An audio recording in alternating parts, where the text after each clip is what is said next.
Hi. And everyone else, Andy Street, everybody. So Beverly, I will now pass over to you to do the welcome. Thank you, and we'll get our session going. Yes, good evening, everyone. On behalf of the Trust, Birmingham and Solihull Mental Health Trust Foundation, or Foundation Trust, I always get it the wrong way around, Making Connection Work, the Association of Jamaica Nationals, it is a great honor and pleasure to welcome you this evening at this mental health awareness webinar. Our aim is to highlight the positive steps that can be taken to support mental health and well-being. This is part 3 in our series. We had one in December and one in January. I'm sure this evening's discussion will again highlight the various barriers that can at times prevent people of different backgrounds from seeking and accessing help with mental health and other related issues. Discussions like this are important in building understanding of the fact that mental health issues affect people from all walks of life, men, women, all ethnicities, and from all socio-economic backgrounds. The theme this evening is hope and resilience. As the economy of the country reopens and Britain opens its door to the world, for many of us, it will not just slipping back into a comfortable pair of shoes. For many, it will be like starting all over again into a new world. We have to learn to live again with new jobs or no jobs, with new homes or no homes, coping with the loss of loved ones and friends, the challenges of our children's education, and the list goes on. In addition to the furlough scheme coming to an end this month, and the uplift of universal credit, the self-employment support, the potential increase of energy costs, the mortgage holiday, etc., etc.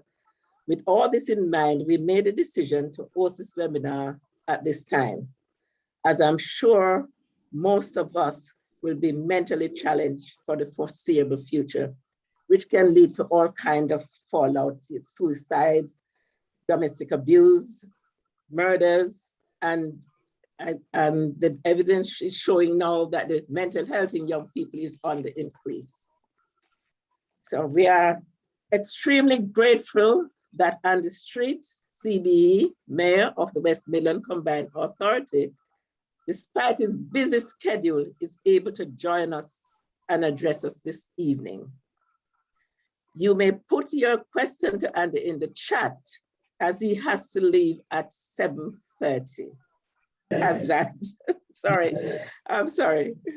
Mubasher, of the head of Wellbeing and Prevention, Lachvere Rellan, from the Birmingham and Solihull Mental Health Foundation Trust. Also joining us is Marisha Stevenson, radio presenter and wealth coach, and she will be talking to you about how you manage your money. We are also pleased to have a team of experts on the chat this evening to assist and guide you through where and how you can access information and support. And I'm sure Beresford will fill in with some of these partners that are online this evening. Thank you for joining us.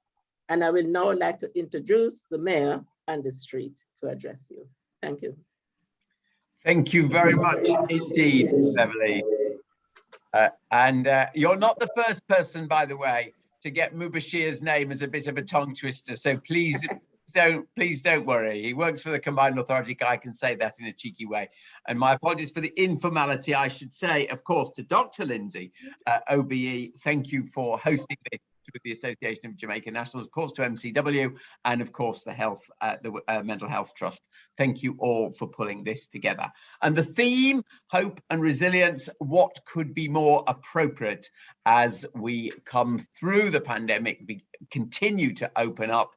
But as you say, we see some real dislocation in our economy. And you're right, furlough ends early next month. And of course, we've also got the likely reduction in the temporary uplift in universal credit. So there are definitely some enormous challenges for us all along the way. I thought what I should do is talk a little bit about jobs, because as you always say to me, Beverly, one of the most important things for mental well-being is economic well-being. Actually, I'm not saying it's the full answer in any way, and there are lots of counter examples to that, but it is actually a very important component. So let us start with that. So the story is, of course, that before the pandemic, this region was performing relatively well. There was still some challenges. We all know that. Nobody's blind to that. But we were growing the number of jobs, opportunities, skills, training levels across the region. But we've had one horrible hit. 83,000 people started to claim benefits during the increase in the benefit count was 83,000 people. That's 83,000 lives obviously affected for the worst. The good news is that resilience has been shown in all sorts of ways. We're not going to talk about it tonight and focus on it, but actually the community resilience, how people looked after one another, did things, looked after one another's neighbours in a way in which they perhaps hadn't done before. There was incredible resilience in that way. But we've also actually seen economic resilience. And already since the worst point, which was actually in March of this year, we're seeing that claimant number coming down. The progress is about 21,000 people have come off that claimant register since March. In the election, and we're not being political tonight, but I will just say this, in the election, I set a target for myself over 2 years of 100,000 new jobs, which was obviously make up for what we had lost. And it's early days, but we are at least beginning to make good progress towards that. But you are right, Beverly. It isn't necessarily people just going back to the same job that they lost before. It's not a return. It's we've got to think about what are the new jobs, new opportunities that we build back better. In terms of hope, the next statistic I want to give you is actually that one of the most remarkable things is that there are many, many vacancies in our economy. This next number will probably shock you. There are this week 172,000 vacancies across the wider West Midlands region. So we've actually seen more vacancies already than prior to the pandemic. It's about 40% up on the number before the pandemic. But the obvious question that comes out, and it absolutely comes to your introductory point, Beverly, why is it that people are not necessarily leaping straight back into those vacancies, and how different are they to the jobs that they left? So the question, of course, is what are we doing to try to make sure that particularly young people, people from disadvantaged inner city communities, and I have to say more women and more members of the ethnic minority communities where the increase in claimants have been higher, what are we doing to help them prepare for these new opportunities? So it's probably just worth running through some of these things because these are very much come under the category of help there is out there. Over the summer, I'm pleased to say, that we were able to run what we called a summer careers fair. It was virtual, but over 23,000 people attended that. And we're now moving to physical careers fair. You might have seen the great stories out of Coventry last week about their job shop mixing there. Tomorrow, we've got a physical careers fair in Merry Hill in Dudley, and there will be a massive careers fair in Villa Park in Birmingham on the 2nd of November. Lots of material for that coming up.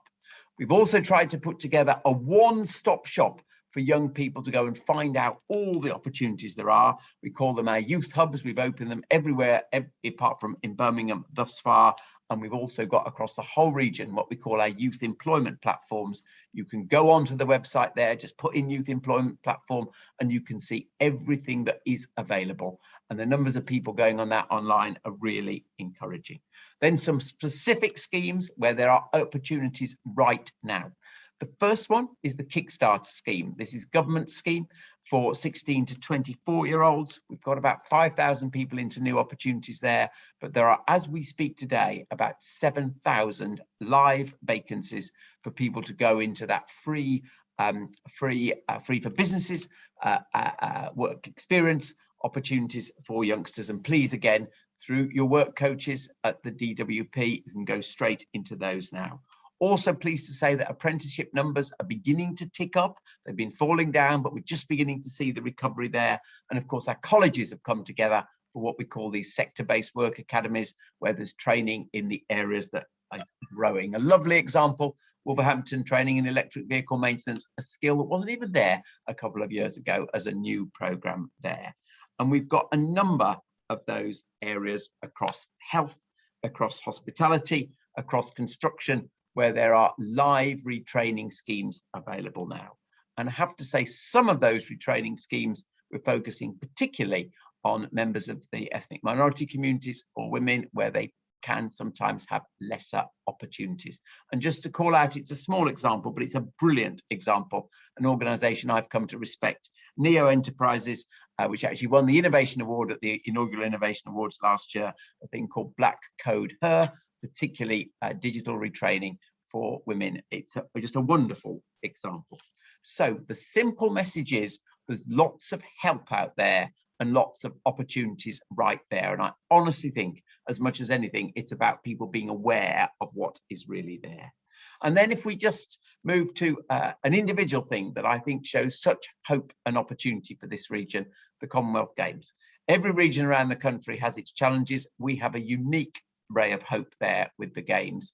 And people will know that we're currently looking for volunteers for the Games. 41,000 people have registered there, and you will get an initial training outcome from that.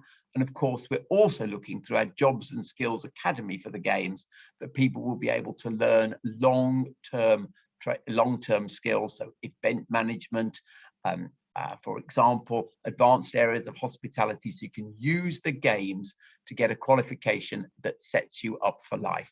And we're putting about 6,000 people through those programs. So an exciting opportunity there. And if you just again want to go in to Commonwealth Games Jobs and Skills Academy, you can see the opportunities that there are there as well. So hopefully, Beverly, I've been honest about the challenge. It's a huge challenge in terms of the numbers, the dislocation of our economy, but I've also been full of hope and optimism that by working together and putting those structures in place, we can get the region back to work. And that, in one sense, is a very important thing to do to address the challenge of mental health that I know you're going to come on to. So that's all I want to say by way of introduction. I'm very happy to take any questions that anyone might wish me to take. I think Jennifer put something in the chat, but I didn't quite see it while I was doing my few words. Thank you, Andy. Yeah, let's have a look at that. Rudy will monitor the question and answers. While you're looking at that, can I just ask you a question, Andy? Thank you very much for that presentation. From the trust perspective, we're doing a jobs fair on the 27th of October, which is trying to get young people between the ages of 16 to 25 to look at NHS jobs. But we're also widening it out to the wider partnership.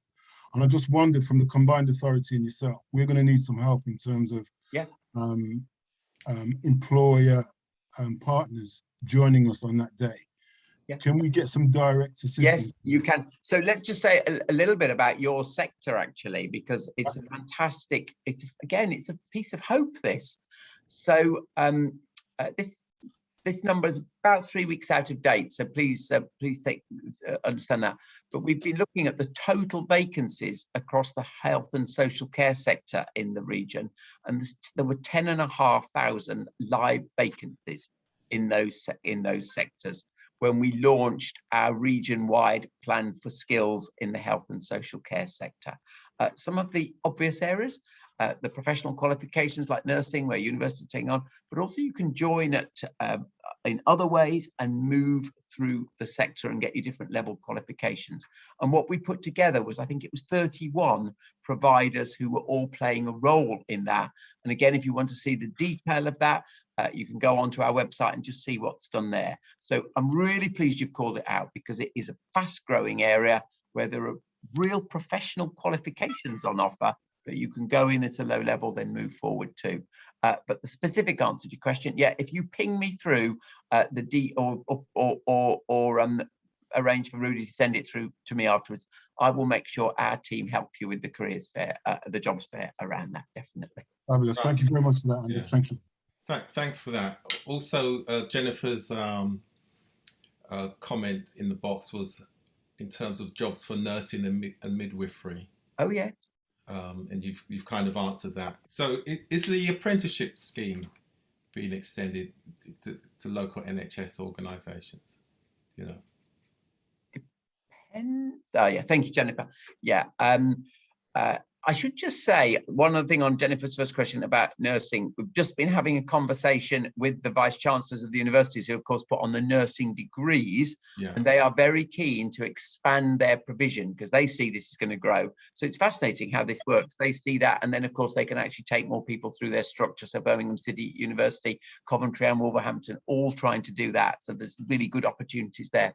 Now the apprenticeship scheme, it depends what you mean by your question. It definitely is available. It's available to any sector who wants to do it. And of course, the government have just increased the subsidy for apprentices to try to get more people onto it. So for all employers offering an apprenticeship, and of course, there's a standard you have to meet. There is now a £3,000 subsidy for all employers.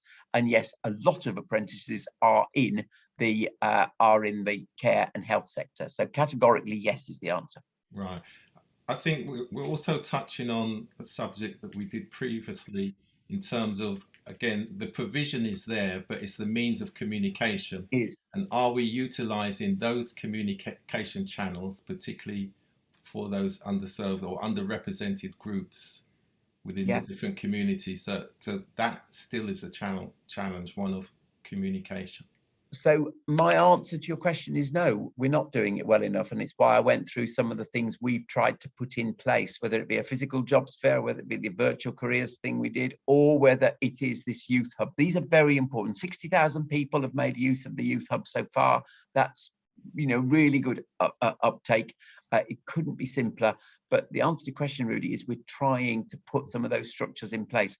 The other thing that I think needs calling out here is for most people, they get their encouragement to go into these the programs through their work coach at the job centre, if we're honest. They hadn't been doing physical programs. They hadn't been encouraging people in quite as forceful a way, I'll say. But they are now back to offering that personal service. And so to anybody, I would encourage the discussion with their work coach, because we know that works really well. And then, of course, there's all the community things. People will listen to someone in their mosque or their gurdwara far more than they listen to me. So what we're also trying to do is make sure the employability advisors in all of the community and religious venues have got all of this information about what's available.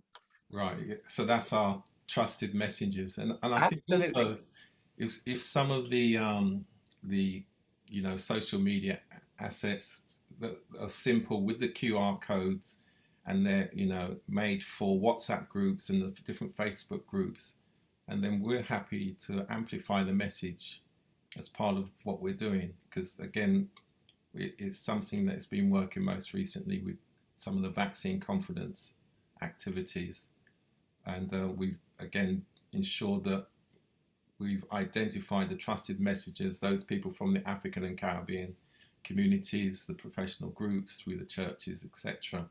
So I think that if we can, get to all the communities through their trusted messengers, then the overall impact obviously will be an improvement. Yeah.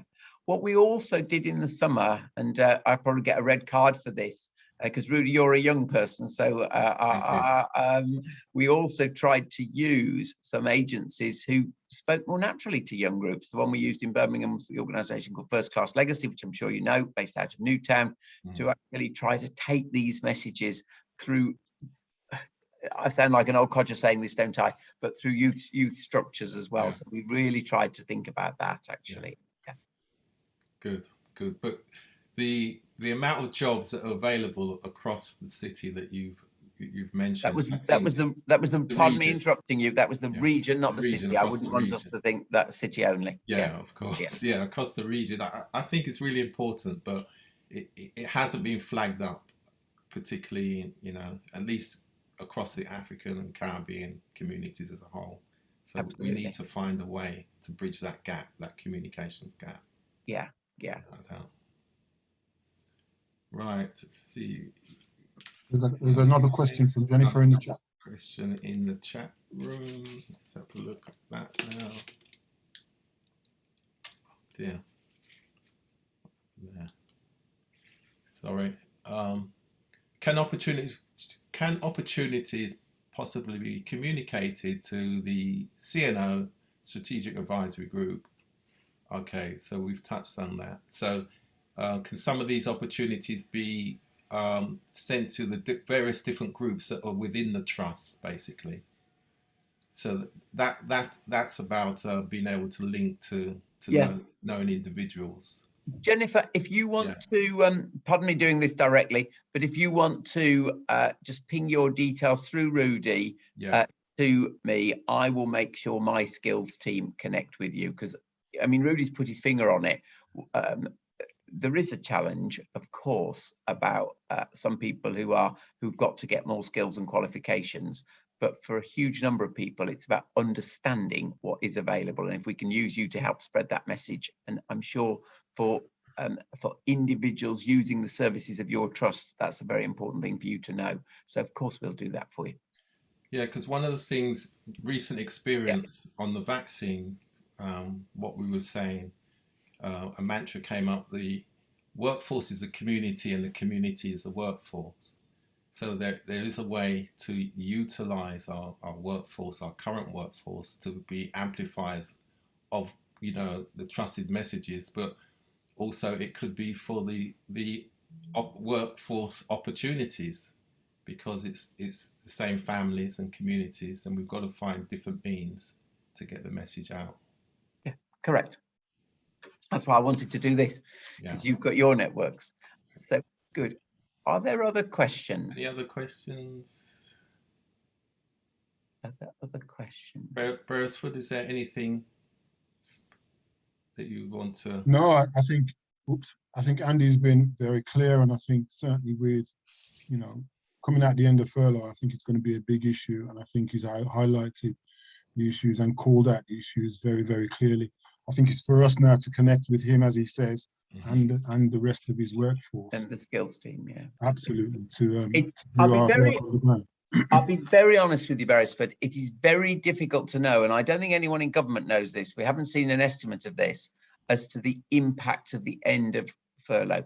100%. What we do know is that the numbers still on furlough are much, much lower than at the peak of the pandemic last year.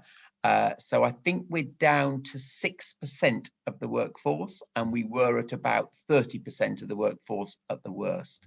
But obviously 6% is still a very large actual number. And if all those people were to fall into unemployment, it would be tragic. But the obvious point is that with the end of furlough, some will go back into their work and some will be redeployed relatively quickly. But it's that sort of scale of challenge, and I think it's very, very difficult to predict, and it's been falling steadily every month. But we're about 6% of the workforce is there. There we are. That's what I wanted in the chat. Suki just put a note saying Suki's my policy advisor, so she'll be the sort of postmistress for all of this, if that makes sense, and connect you up, Jennifer. And obviously, we'll follow up anything that comes with you. But those are the stats around that, Beresford. So it's very hard to know. Yeah, and I think also the fallout in terms of people's health and well-being, and it's good that Mubashir is online as well, because I think we as a trust are certainly preparing ourselves for that, and I think we need to raise awareness to the general public as to where they can get support and where they can get help from. Exactly, that's exactly right. Great. So I think we've covered everything, Andy. So with impeccable timing, Rudy, you're on 7:30. So Beverly, 7:30. That's well organised. Right. Thank you very much, Andy. Thank you very much, and enjoy Mubashir, because, you know, just to say one last sentence. Yes, I'm very well aware that economy and health are the same sides, the opposite sides of the same coin. So it's very right they should come together. I will leave you to Mubashir. Okay. Thank you for coming, and I will be sure to pronounce Mubashir's name correctly next time. Thank you so much. Have a good evening. Bye-bye. Bye-bye. Yeah. So thank you very much, everyone. So the next speaker we are having this evening is Mubashir Jazz. I'll jump in here, Beverly. Thank you so much. And no, don't worry, it happens all the time. So it is an uncommon name, let's say. So it's Mubashir Ijaz, and yes, I'm the head of wellbeing and prevention at the Combined Authority, and I won't take too much of your time. I think I really just want to come in and talk a little bit more about the challenge that we have in the region around mental health, and then talk a little bit about the hope that exists as well. So I think I'm not sure how many of you are aware, but we published a report last year at the end called the Health of the Region Report, which looked into the impact specifically of the pandemic on our population overall. And you know, it was stark reading, let's be honest. You know, there were a lot of things that were highlighted in that report that showed how the West Midlands region was doing poorly in terms of the rest of the country, in terms of health outcomes, and that's physical and mental health both included. And we also acknowledged the impact of the pandemic was seen, you know, was far worse amongst our ethnic minority groups. You know, specifically speaking about the Black African, Black Caribbean, Asian British, Pakistani, and Asian British Bangladeshi groups in particular had worse outcomes in terms of getting infected with the disease, in terms of hospitalizations with the disease, in terms of dying from the disease. And so what we decided in that report, what we talked about were the key challenge areas that we'd like to address in our region. And they start with improving outcomes for these ethnic minority groups in the region, and then going on to widen access to health and care, and tackling some of the wider determinants of health that you know, that actually are the causes behind some of these issues, and then enable people-powered health, which is about utilizing our community assets and making sure the community is involved in the decision-making about their health and care system, and, you know, things that matter to them. So that was a really kind of a summary report that we published. And within that, you will notice specifically around mental health, we talked about how physical and mental health are interlinked. You know, things, statistics like, you know, 40% of people in the West Midlands Combined Authority, West Midlands region, who suffer from serious mental illness are also smokers. This is compared to less than 15% in the general population in West Midlands. So again, there's that link between health, mental health and physical health, and the worse outcomes it can have. And again, proportionally speaking, we had worse outcomes for mental health in the region than the national averages. Again, within this area itself, we had worse outcomes for ethnic minority groups who faced barriers in access to care for mental health issues. And what we then decided to do, again, now we don't have statutory powers on health in the combined authority, but we do have our partners in health and care systems, and we have some here today who deliver excellent services. And I think Andy mentioned this, that it is about raising awareness about those services that are available, the help that's available, and then also tackling the issue about these disparity in the outcomes that exist between general population and those from ethnic minority groups. So with that in mind, we are doing our bits at the Combined Authority as much as we can. There were commitments made by us and by our partners to address some of the concerns. A couple of those commitments are related to mental health. So we are launching the new Mental Health Commission, which should be starting sometime later this year, as soon as it gets approved by the board, which will focus specifically on the impacts of COVID-19 and the expected rise in mental health issues that we will see, that we are already seeing, not just in the region, but nationally. We are also launching a program from our Thrive initiative. So Thrive is our workplace well-being initiative at the Combined Authority, where we encourage organizations to improve the health and well-being offer for employees.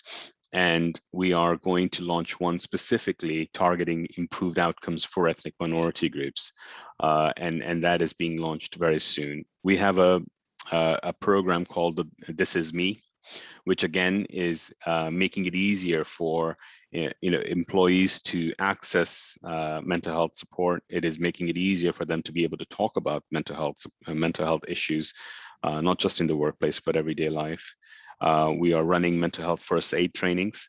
And then we're working with our partners, again, in the local authority public health teams who work tirelessly through this pandemic on not just protecting us, but also thinking about how to raise awareness about mental health issues. And they are really at the forefront of these things. And then, of course, our colleagues in the NHS who end up helping us in hospitals and out of hospital care. So all in all, I suppose the hope side of things is that we are working really hard to take on these challenges head on, and whatever limited abilities we have in the Combined Authority, we're trying to address. The one thing that I would say then ties into the hope and resilience part is about economic growth, and jobs are a big part of it. Another part of our program is about supporting people with long-term conditions, including mental health conditions, into long-term and sustained employment. And this is our Thrive Into Work program, which works with primary care in many parts of the West Midlands to prescribe support to get into employment. And we are helping we've so far helped more than 400 people who are long-term unemployed because of mental health or physical health concerns to get into employment and have sustained employment. And this has a really knock-on effect on the economy as well in terms of improvement.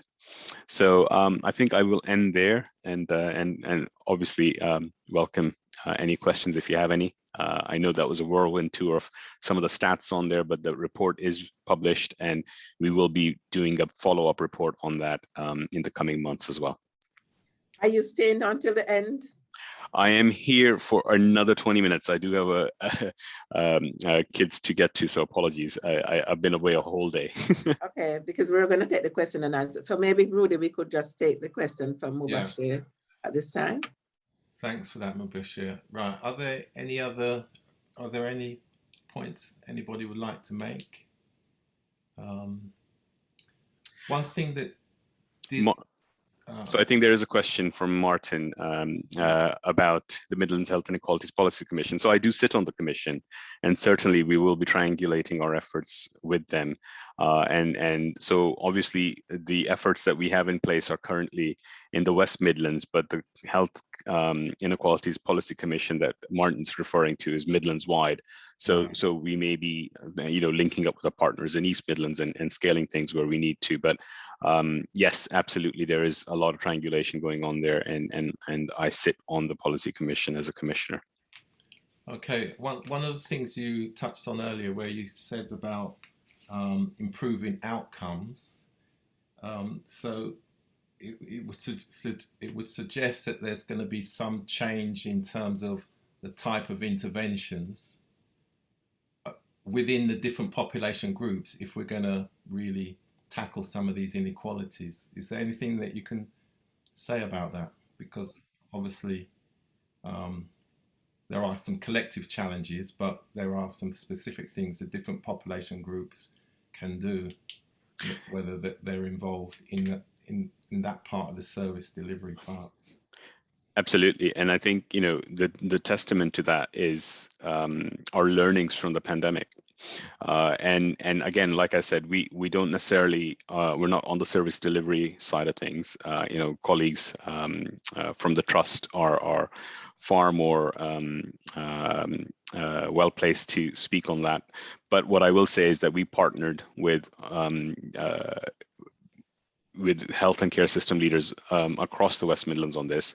And like I said, the lessons learned from the pandemic was that ethnic minority groups, or you know, the phrase that was commonly used, BAME, is not it's not a homogenous group. So we have different experiences, we have different journeys, and it is important to acknowledge that and understand the nuances in the experiences of people from different backgrounds. Now, you know, when you look at mental health, you have worse outcomes for people from Black African Caribbean backgrounds nationally. In the West Midlands, it's closer in terms of the outcomes for South Asians as well as for Black African, but again, worse nonetheless.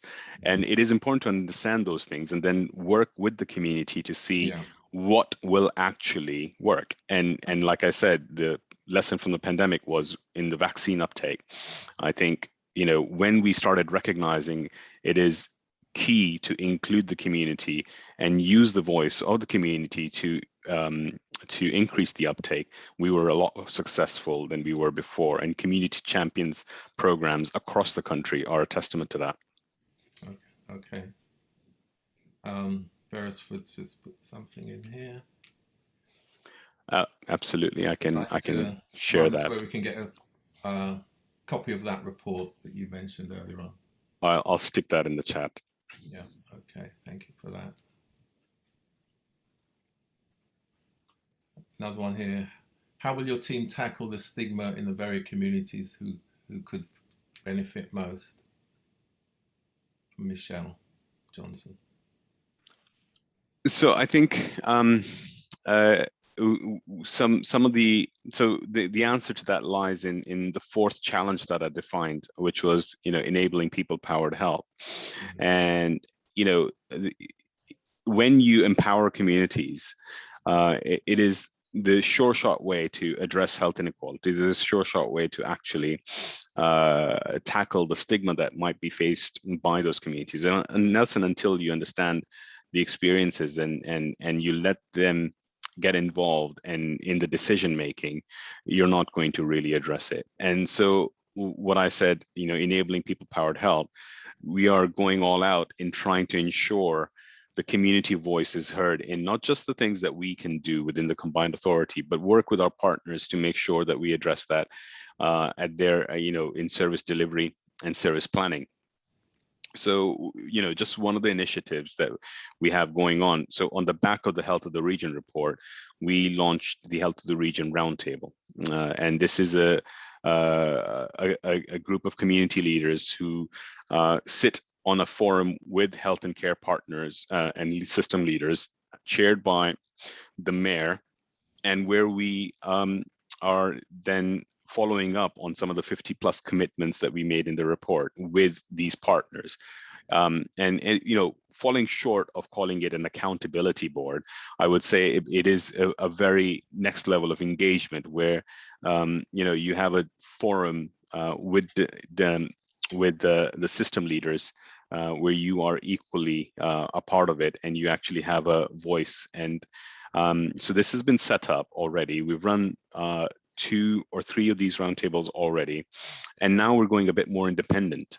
So we're actually going to have a core committee, which is led by the community, chaired by the community, and the health system partners are going to sit on this core committee as well. So again, this is just one example of the level of engagement we're trying to get to get better involvement and empowering the community to tackle some of these issues. Yeah, okay. I was going to ask you about co-delivery, and that's as close as.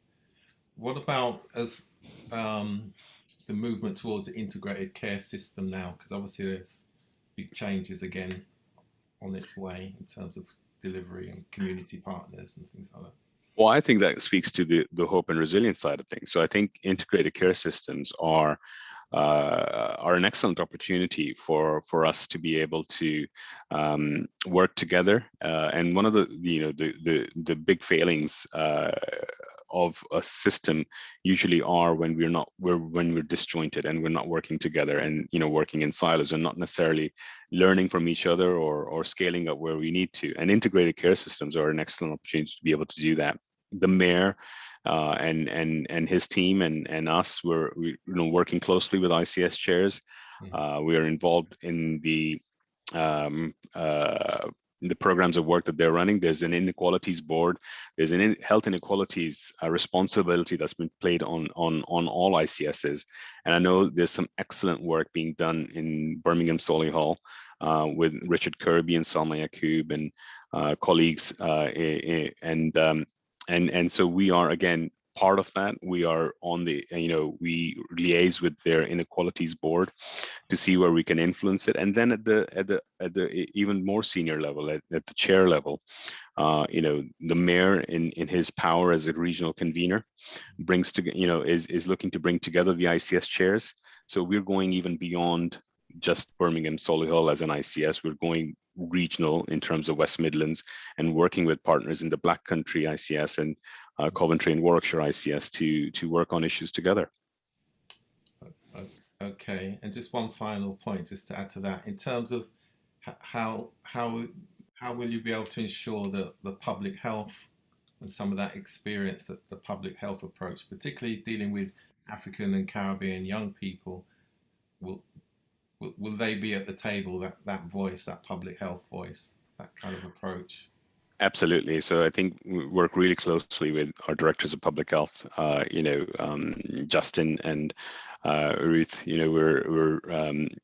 liaise with them, and I'm talking only Birmingham Solihull, but we liaise with all of the West Midlands directors of public health and their teams. When I mentioned the Mental Health Commission, when we're setting this up, we have a member of we've consulted with all the directors in terms of how they want to see, what they want to see from the system, from the commission.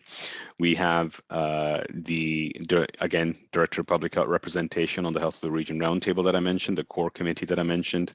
So at every step of the way, we are making sure that we have public health expertise on board.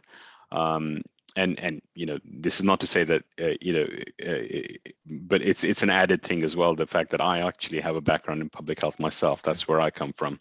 And it's great to see the strides that the combined authority is making in making sure that we take an evidence-based approach based on public health methods. Right, yeah, because there has been some good work in the past that's been well received, but in the end it hasn't stayed within the system. It's been heralded and then we haven't seen it again, but yeah, it did work. Unfortunately, that is true. You're right. Yeah. Okay, thanks for that. Excellent. Any other questions, comments? Beresford? Not from me, really. Again, I think it's clear, and I think the fact that we've mentioned integrated care is quite a timely segue into our next speaker. So yeah, I think, yeah, the hope and resilience part is around integrated segue. Excellent. Thank you very much for that. Thank you very much, Mubashir.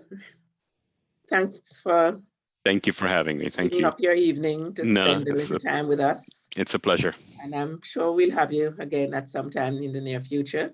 I would love to. Thank you so much. Thank you very much. Have a good evening. You too. Bye-bye then. Bye.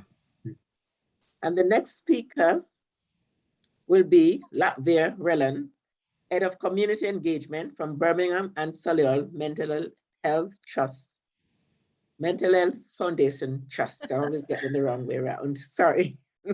Thank you. Thank you very much, Thank you very much, Beverly and Rudy, for giving me the opportunity to just have a short slot on the agenda this evening.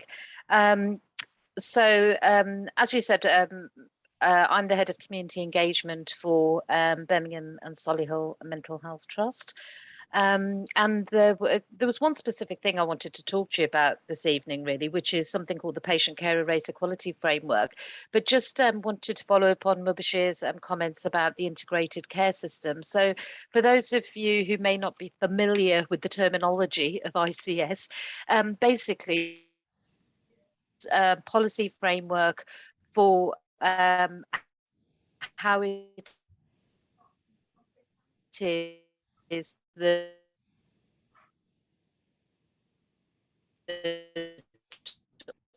we just lost you a bit, Latvia.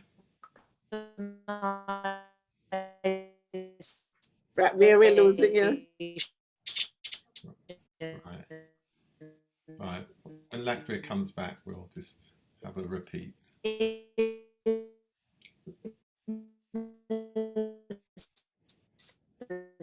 System Right. So, work more closely together. so Latvia, could you They start have again? in the Latvia, we past. lost So you. really, it's about we lost you Oh, for I'm a sorry. moment Am I there. back? We So, lost yeah, you, so you have to start Hi, can you hear again. me now? Yeah. Yeah. You can start again. Am I back? Yeah. Yeah, I'm sorry. I'm sorry. There's some internet issues at this end. Yeah. So essentially, the integrated care system. It might help you to turn your So, video off, Latvia. sorry, can you hear me now? Yeah, I think if you turn your video Okay, off, let's it might try help that. you. It might help you. Okay, is that better? Yeah, we can hear you. Okay, yeah. So basically, the integrated care system, shortened to ICS, is the way that the government are asking us to work in the future. So we're talking about working as systems as opposed to individual organisations in any region. So in Birmingham and Solihull, that means all the NHS trusts and the local authority, the clinical commissioning groups, public health from the local authority, all working together. And as part of that, as Mubashir said, there are a range of different priorities, and health inequalities is absolutely one of the key ones within that. The Health Inequalities Board is chaired by a newly appointed non-executive director called Patrick Vernon, who has lots of expertise and experience in the health inequalities field, I suppose. I'm a member of that board, and actually within the Health Inequalities Board's priorities, community engagement is absolutely a fundamental principle, and there's going to be a work stream totally focused on community engagement. Now that work is just very much at the beginning, and I'm sure that will evolve, but to just reassure colleagues that actually we've already got community partners sitting alongside NHS and local authority staff helping shape that. So watch this space, because there will be a lot of communication coming out around that work. But in relation to the patient and carer race equality framework, absolutely agree with the presentations that Andy and Mubashir gave around, of course, there's going to be more demand on services as a result of the pandemic. We've seen increased levels of anxiety and mental health distress amongst communities for very obvious reasons. I suppose my issue is that that's absolutely right. We've got to meet that demand. But we also, at the same time, need to acknowledge that mental health services have got a pretty poor track record in providing really culturally safe and culturally competent services for individuals who, I suppose, wouldn't be described as white British, because I also have an issue with that BAME. I'm not quite sure who's in and out of that term, Black and minority ethnic communities. There have been lots and lots of attempts made over many decades, as you know, colleagues on the call will recall. I was talking to Rudy recently, wasn't I, about we had Inside Outside, we had the Delivering Race Equality Framework, we've had so many well-meaning, well-intentioned attempts to really try and improve not only access to mental health services, but also the experience and outcomes of people who would describe themselves as falling in the BAME category. Unfortunately, none of those had very much impact, and people who identify as Black African and Caribbean, Black Caribbean, and as Mubashir said, closely followed by South Asian communities, still have poorer outcomes, poorer levels of satisfaction, and poorer access to mental health services. So there is yet another window of opportunity. And this is where I think the hope for me, the hope and resilience really is very, very meaningful. as you know, a colleague said earlier, the NHS public sector can't do this on their own. Absolutely. But I would also argue that it is the fundamental responsibility of mental health trust and statutory services to get this right, with the support of communities, because at the end of the day, this is everybody's problem.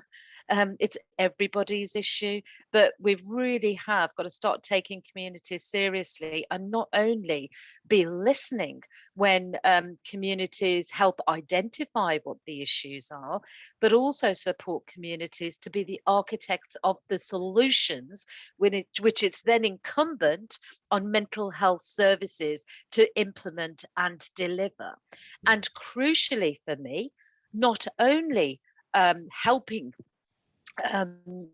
craft those solutions, but also holding us to account for the effective implementation and delivery of the suggestions and solutions that communities put forward.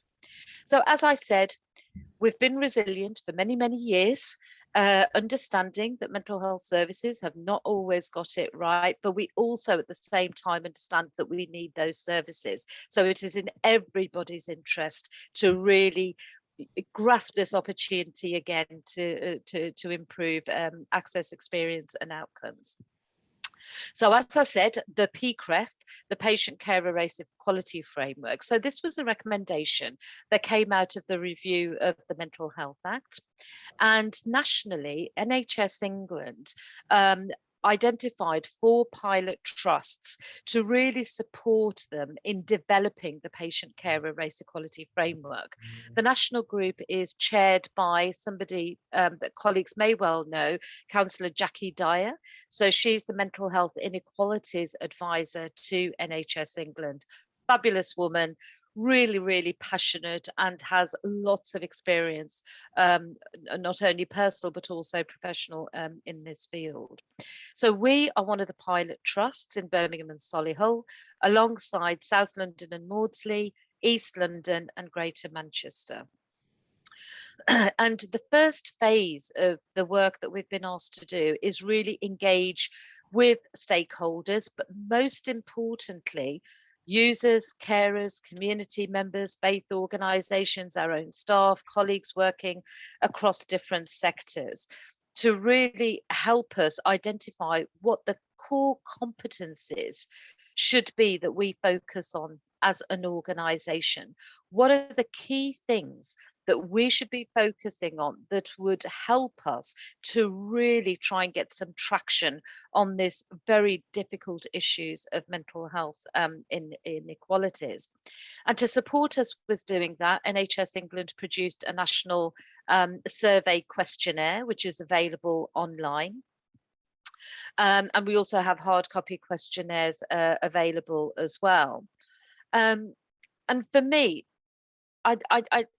one of the important things was to engage and really trust community partners to help us with this. So we commissioned a range of community partners, and Making Connections Work, an association of Jamaican nationals, are 2 of those partners. There's about 8 in total, covering a range of communities, to really get to the voices that are seldom heard in this debate. Certainly from my experience, if you have either a professional interest or you've been touched by this issue, the likelihood is that you will hear of something about this type of work and want to engage. But my view is that all residents in our area are also patients.